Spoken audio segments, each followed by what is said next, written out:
Hey everyone, it's Dr. B. Have you ever heard music heals? Well, today I'm going to show you another note about music is that they literally, there's research that has been done that actually shows that neurobiologically our brain changes when we listen to music. Music is neurobiologically healing. It's not just a feeling or, woo, I love this song.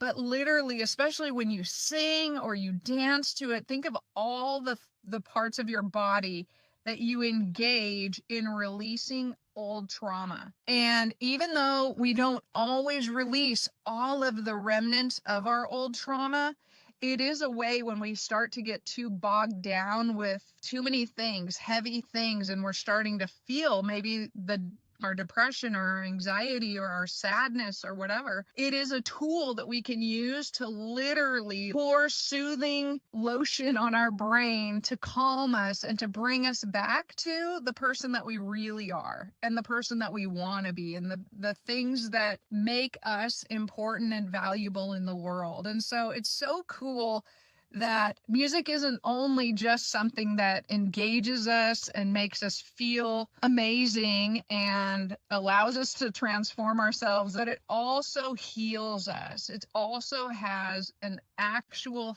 physical alteration to our body and our mind. That's pretty amazing that we can know that now. So when somebody says, quit blaring the music, we can say, no, I'm healing. It's resilience. So if you know me, you know that I'm a fan of Brandi Carlile. And so I'm going to use two songs that I listen to. One is called 1,000 Miles, which is the sadness song. Whenever I listen to that song, I can really feel the depth of sadness about my own trauma. And in a particular lyric that says, I look in the rear view. When I'm talking to you, I feel madness before the sadness. I pick up the phone and I call back home, but all I get is a dial tone. And then I hang my head, blah, blah, blah, something like that. So this is me, and that always makes me feel sad, and I could just burst into tears.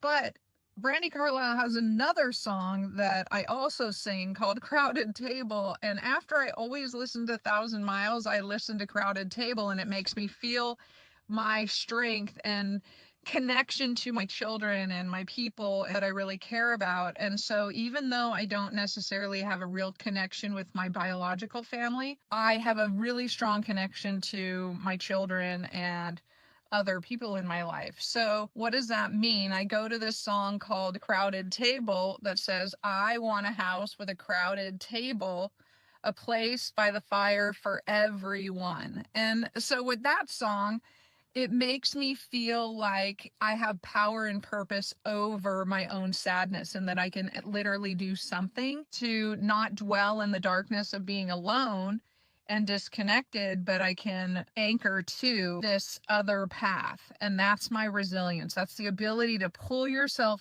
out.